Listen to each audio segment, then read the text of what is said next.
You have questions, we have answers. This is Jane Muller. And this is Ken Muller. Welcome to our show, all about real estate with Ken and Jane. Today, we are rejoined by Mayor Brian Wahler, the mayor of Piscataway. Mayor, welcome back to our show. Thank you for inviting me back. Yes, we have a lot of we still have a lot more things to cover that we didn't cover last Sunday's show, so we're pleased to have you back again. Here's a fun fact about Piscataway. How did Piscataway get its name? Ta-da! Well, it goes back to the European settlers who came from the Piscataway River, located on the coastal border between New Hampshire and Maine. So I guess they changed it from Piscataway to Piscataway. It's a little bit easier to pronounce, at least for me it is. So I want to interject. There's also a Quibbletown section of Piscataway, which was named by the Quakers who were living there at the time.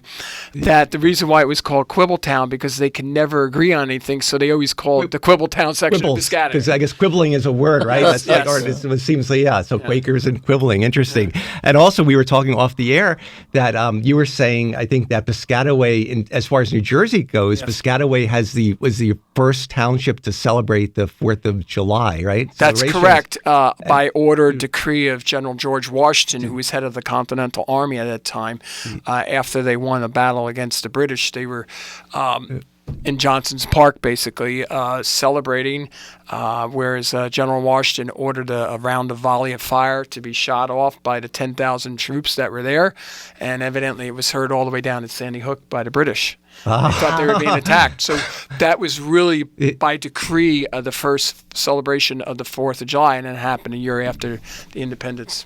Wow. So ever since, so we have hashtag First Fourth. Wow. Right. And the town goes back, like you said, over 350 years to December 17th, 1666. So it's got a lot of great history in it. And like your family, you have personal history going back many, many generations for the town. And if you want to just give us briefly your history in politics, I know we covered it last week, but just to recap. Well, I mean, last week we talked about what got the bug into me, but it was interesting because when I was a little kid also, I would be constantly playing in a lot of the parks with my family. And then one day we were horsing around and I got knocked under the old merry-go-round. I don't know if everybody remembers the old merry-go-rounds. All right, and we're starting to date ourselves here. But I got my head really knocked pretty good. And I said, if I can ever do anything, if I ever get into power to do something, I'm going to pull these merry-go-rounds and I'm going to make the parks really nice.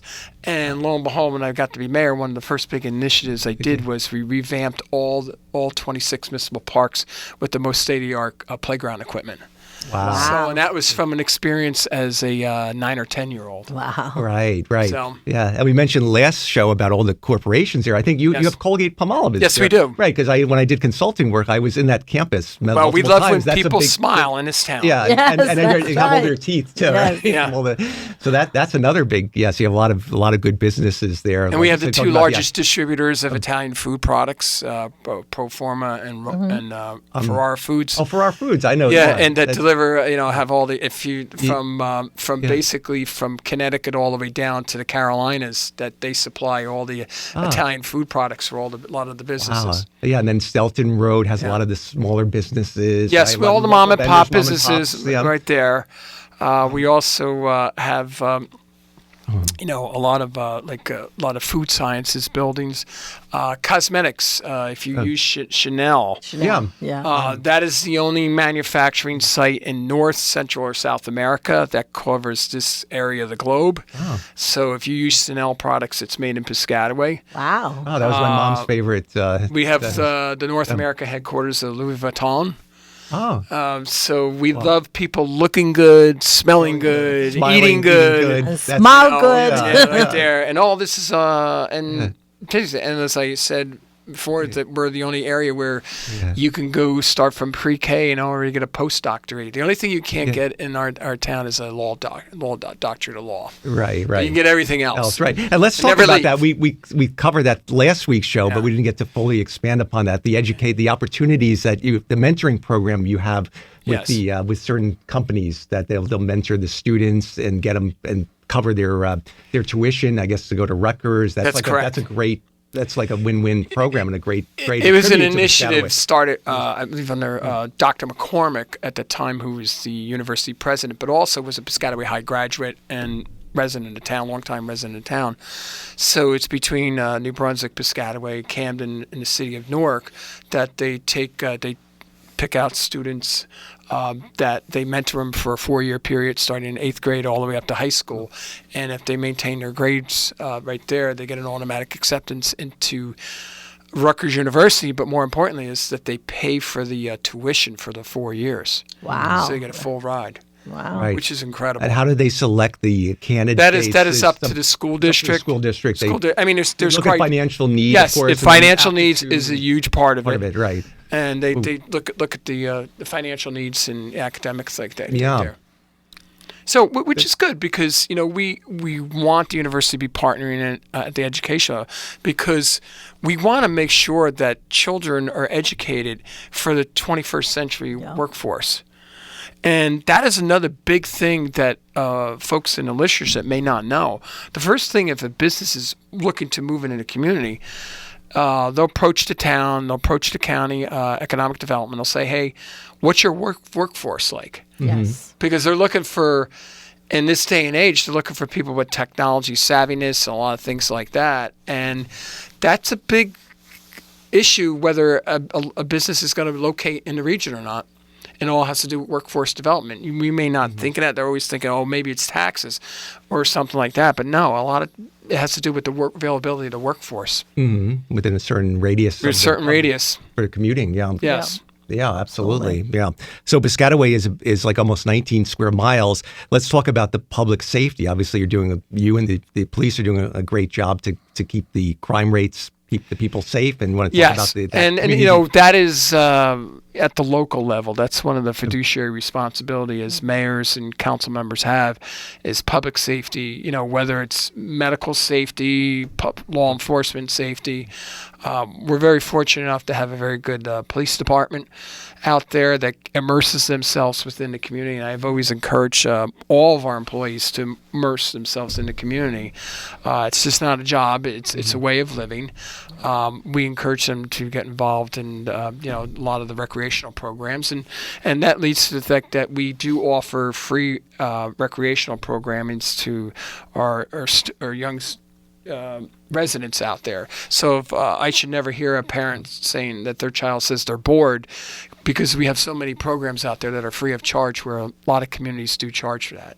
Right. That's a big thing. Not only are they free of charge, but also you mentioned off the air that the equipment and things are covered. So if a child wants to play that's covered or also. Football, or yes, that's the pads for, like, say if you're playing helmets, Pop Warner or something. So you're talking a few hundreds of dollars. It adds up. Anybody just go to a store like a Dick's or whatever, what the cost is. Yeah. Right there. So it does add up. It adds up for any sport: baseball, football, soccer. You need certain. That's why we're a sports community. And that's one of the attributes that Money Magazine named us 4 times over the last 11 years as one of the top 100 towns to live in the United States. Because that was one of the key benefactor is location, the housing stock, educational system, availability because we're a university town. Sure. And things like, and availability of jobs. And there have been a good number of athletes that have come from Piscataway High School. We've had a lot of first-round draft picks. First-round draft picks in different both football, basketball, and like for instance, Carl Anthony Towns and the New York Knicks is Piscataway. Wow. So that's So he's probably happy he's moving back closer to his dad. So his dad still lives in here, so he was just traded from the Timberwolves to the Knicks. Yeah, and then certainly Rutgers has produced certain athletes in the pro football. There's the McCourty brothers. Yes, they were the safeties. Ray Rice was a running back, played with the Ravens. He was a Piscataway. You have a lot of university graduates that are settling in here in Piscataway and starting their families. They just decide to not move out. They got a job in the Central Jersey area and just they like the location. As you know, in real estate, location, right? And just so they love the community yes. too. Yeah. Let's talk about the real estate in Piscataway. Like everywhere else in Central Jersey, the real estate is been booming the last couple of years, even since COVID. And everybody thought, COVID would come. It would with their interest rates rising, the prices would eventually subside. But we're not really seeing that in the Central Jersey market, and that's good in one way for the homeowners, and it's for people that want to buy or rent, it's a little bit more challenging, but they still manage. Well, it's kind of interesting because some residents going, "Hey, Mayor, I got my assessed evaluation, and it went up $100,000." I mean, they think that they're paying about $100,000. No, that's the assessed valuation. And I'm not an expert in assessment, but what I can tell you is that it's such a demand market in Piscataway, even with the interest rates when they were high for 2 years. You'd had people paying $20,000, $30,000, $40,000 over asking. Mm-hmm. If somebody had asked me that 5 or 6 years ago, I would say, "What are you, crazy?" Yeah. But it's such a demand market now, and the housing stock really varies right now that you can get something from $1 million all the way now, probably maybe 400,000.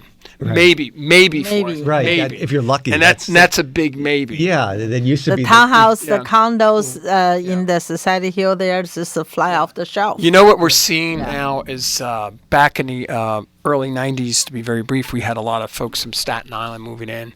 Now they're moving out. Now we're seeing folks from Brooklyn and Queens moving into our community because it's still relatively close enough to go back to visit their families, but they're getting more value for their dollar moving out here, and the amenities that are here and location, it's more sellable. Right. And the business is about moving jobs and things like that. We're very fortunate in that respect. Absolutely. Yeah. All right, very good. Why don't we take a short break? We'll be right back after these messages. Okay, welcome back. So Mayor Wahler, let's talk about a really neat thing in Piscataway, the Piscataway Community Center, which is a really big, a great tribute to the town. Well, I got to tell you, if somebody would have told me 10 years ago that we would have 13,000 plus members, I would have said to them, "Are you smoking something you're not supposed to be smoking?" Well, now maybe illegal. But now it's legal. Yes. But the funny thing is, I remember when we had, going back almost 12 or 14 years ago, when we were having meetings with the Y folks nationally, they were telling us that, hey, if you get 5,000 members, that would be considered a lot. And it has become now one of the most state-of-the-art community centers in the state of New Jersey, so much so that a lot of government officials from different municipalities across the state do pick up the phone and call, "Hey, we heard about your community center. Can we come down and take a walk through? And by the way, how did you finance this? How did you get this over the finish line?" And in a nutshell, we were very fortunate enough through the economic development of a lot of the companies that we brought in. That's what paid for the debt service on it. And so this way, it didn't have any impact on the local taxpayers, which is great. So walk us through it, because what's inside? What are the residents? What can they partake in within the community center? What types of activities or events? How big is it roughly? The activities are always. It's approximately a 96,000 square foot. 96,000 square foot building. Wow. We have a competition-sized pool. We have a therapy pool predominantly used by seniors. And then we have a children's kiddie pool in there. And all three pools are on separate separate filter systems. And the reason why we did that, so we did travel to Virginia Beach very quickly to see how they had 6 community centers. And one of the disadvantages of being on one filter system, if something goes wrong, you have to shut all 3 down. So we learned from other cities and towns across the country's mistakes, and we improved on ours. We have dance studios. We have a teen center. We also have our office for emergency management. That is our official evacuation site for a town because it's a Homeland Security building. We have a basketball, a volleyball court. We have a running track above. We have golf simulators. So if you play golf, you can play golf on 300 different courses worldwide. We have an 8,500 square foot fitness center right there, which has the most state-of-the-art equipment. And then we have a lot of other programming. We have an outdoor spray park, which is very, very, very popular, which is chlorinated. One of the few that are chlorinated. And we were allowed to stay open during the pandemic because of all the safety measures. and then all the programming that meets a child from 2 years old, and we have a daycare center in there from 2 years old all the way up to your seniors. Wow! So there's something for everybody in that building. Can we come And a snack bar. Can is we it open to non-residents or? Yes, the snack bar is. Yeah, no, if you want to join up, it's open now. You just pay a different fee. Different fee, yeah. Different fee as a non-resident. And it's very affordable from what we were. Oh talking yes, very, about. very. In the low 70s, you can get a family of 4 there, right there. Wow. That is, and all the programming. Yeah, and that is the concept. I was talking with some other people in the recreation field that they want to have sounds like a facility where it's service everything from daycare to the model. The model is the modern. We never anticipated that. This is the approach that I think a lot of those rec centers are looking, or a lot of townships are going to look for. The vision where you could drop your kids off, you could then work out, have them in daycare. So it's a whole family. It's like a family. It is. So you have if you have a young child that's 3 or 4. That you can drop the child off in the daycare thing, and then while the parents can go and work out, and then pick the child up. It's like I said, it's really encompassing. We're very fortunate enough with the Metuchen Edison Y branch folks that are managing it for the Piscataway Township. They do a very good job with the programming, and that's one of the first things people say about the building. They say, "Oh, it's the cleanest building I ever see," and you never think about things like that. Oh, is the building clean? People are always more concerned about programming stuff, but that's the first thing that pops in their mind, that it's a very clean building. Especially after pandemic. That's that's a big issue, yeah. Jane, is that you hit it right on the head, because of the pandemic. People are more cognizant and things like that now. But we're very happy. And we have 2 very large generators out there that are natural gas for gens. So we actually did, during Hurricane Ida, we did house about 30 families there for about 3 days until the Red Cross was able to pick up and get them housed right there. So it did work out the way we envisioned it, as also an emergency evacuation site. Right. It serves. Why that design? How that? I'm just curious, right? Because we don't have one in East Brunswick. How that design came together? How that started? So there was a lot of input by the Y National and our local officials, along with the local architect and Neta Architects, to have it a more open air. Originally, it was going to have closed off rooms, but we wanted to make it a more open air facility. So for security purposes, that folks that are working there can see every facets, not just with security cameras, but for safety reasons. We also wanted to make it a safe facility, and that's where we came with a more open air design. They have the plexiglass you could see in every room right there. So you want to make sure for safety purposes that, God forbid, a medical issue would crop up, that somebody could see it right away. Yeah. Right. Wow. You don't think of those things, but when you're running a large facility like that, you have to. And that dovetails. You have a lot of seniors that live in senior housing across the street, come over and in the morning at 7:00 in the morning, you must have about 30 seniors in the therapy pool where you have therapy sessions actually in the water. Like say if you had back surgery or a knee surgery, they come and they have their therapy sessions in the water at the community center. And they probably have stretching rooms, aerobics rooms, yoga rooms. I'm sure they have everything. Everything. So everything like that. It's really like a gym. We have an art studio. We have an art studio there too. Oh. We have arts and crafts. It's a beautiful art studio. Yeah, we have to visit that. How long does it from the beginning to the end build? How many years? Well, the actual construction took about 18 months, but it's quick. That was very quick for that. But I got to Very tell you, quick. it started in Envision in 2004, but it took us all the way up to 2019 to break ground because we didn't have a way to finance it. Yeah, because we were always trying to get it financed something without like that. Oh my gosh! I mean, how did you get financing? Well, it was through a lot of the companies that moved in town through the economic development. And you said it cost the town next to nothing compared to but the cost do they contribute? Do they donate? Or what ended up happening through the revenue stream through the town, through the corporations, we were able to come up with the money to build the building, which was very unique, and that's why a lot of government officials at the local level do stop by. They want to know how the facility operates, but more importantly, they want to know how it was financed. Did you have any problem getting permits from the township? That can be challenging. I have to laugh. Only kidding. I'm only kidding. I have to laugh. The company that built it, they thought that we were one of the best. And the real challenge was when the That's to go through the pandemic construction hit. office, so they don't approve something. Oh take no, it back, no, you no! know? They worked No, hand in no, hand with yeah. with the construction company. But Yeah. more importantly, is that when the whole country shut down in March of 2020, right? Yeah. we were worried because the facade was being shipped over from Italy.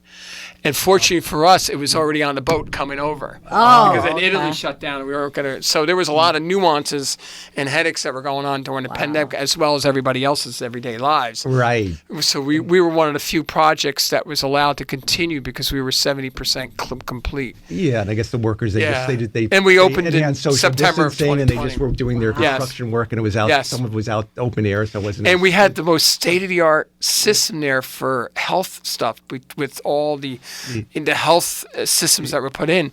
We never anticipated that the pandemic would hit, and that the vision that was done 5 years prior to that on what should go in there would be a major player on why we were able to stay open. Wow. That's great. We, yeah. it was just by fortuitous Nobody luck. really envisioned the pandemic, No. because I remember even the mayor of New York at that time, Yeah. Mayor de Blasio, was a month, 2 months before, was saying, "Oh, go out to the restaurants. Yeah. There's nothing to worry about." And then all of a sudden, we just the boom hit, and everybody. I got to tell you, it has been a learning experience. It was just a learning. Yeah, there were so many challenges. Yes. In that, and then with the whole pandemic was You know, and it did affect the real estate market in Piscataway in central New Jersey. You know, people, you know, and in both the business real estate market and the residential real estate market, because now, you know, as we said earlier on the prior Sunday about how, you know, the businesses were looking now, you know, they now know they can operate without bigger office buildings. And so now it all goes back to repurposing. you right, know. and the advent of Zoom and all that, Yeah, which is good for yeah. social media, but that eliminates It does have an impact on local communities here in the central New Jersey region, because, you know, you're getting less revenue coming in. Right, but now there is a sense, talking about commercial real estate, there is a sense that now people are wanting to gravitate back to the office, and employers the employers are kind of mandating it, because there's a feeling, there's something when you come to the office and you're with Yeah. other people, there's a sense of camaraderie. So I think there's It's also team building. Team building. There's a slight shift back in that direction. It hasn't Yeah. gone fully back, but there is encouragement. But there will be some version of coming back full time, like whether I know that some of the large companies in town where they would break their teams down, like, all right, you're the A team, you would come in 2 days a week, 3 days off, and then the other team would come in, like, say Wednesday, Thursday. You know, there's been some hybrid. But with that being said, it is a challenge at the local level, dealing with that with the economics. And you know, and as it is with a challenge with folks that live in communities. So, you know, we're all still muddling through it. Sure. But we have to be agile and think out of the box, and can't be static in old ways, because those towns that are static are the ones that are going to be going by the wayside. I always wondered, so speaking about, because you compare notes with other mayors in New Jersey or maybe around the country, do you guys, what is the typically, like, do mayors, like, do you have on the agenda, like, every like 3 times or 4 times a year, the mayors will have like a conference call or like a meeting? Yes, we have constant. You guys kind of can bounce ideas and Yes. talk about problems and challenges. We do So have it's just- working Zoom calls where it may be a single issue that we work through. Yeah. And, you know, no town has the answers for everything, but if you can cherry pick answers to problems in every towns around the country, you might be able to something that fits the needs of your community. That's the key. Yeah, Collaboration. Yeah, that's just like with any field. You guys need help, because otherwise you get a lot of challenges from the town. So if you can, like, for collaborate instance, last year the mayor of Reno was the president of the U.S. Conference of Mayors. She focused on mental health, and we did a lot of lobbying on Capitol Hill with a lot of mayors to get some of the rules changed to mental health. Like, for instance, now we have a mental health clinician that rides with our police officers. Oh, so if there's somebody comes on a call that needs obviously some mental health issues, that instead of having to be in a police matter, it becomes a mental health issue where you have a certified clinician there. Mayor Ginther of Columbus, Ohio, who's the president this year, is focusing on housing across the country. So every mayor has a different niche market, what they want to focus on, and that's you move with that. And we can multitask, and we're like moms. We can multitask. Moms and dads. Yeah. Oh, well, that is so interesting. Yeah, we are out of time again, but we want to thank you very much for being our guests, coming back to our show for this Sunday and taking the time to share with us all the great things happening in Piscataway. Thank you very much, Mayor. Thank you. It's my honor and a pleasure to stop by. Thank you. Have a good one. We'll see you next week.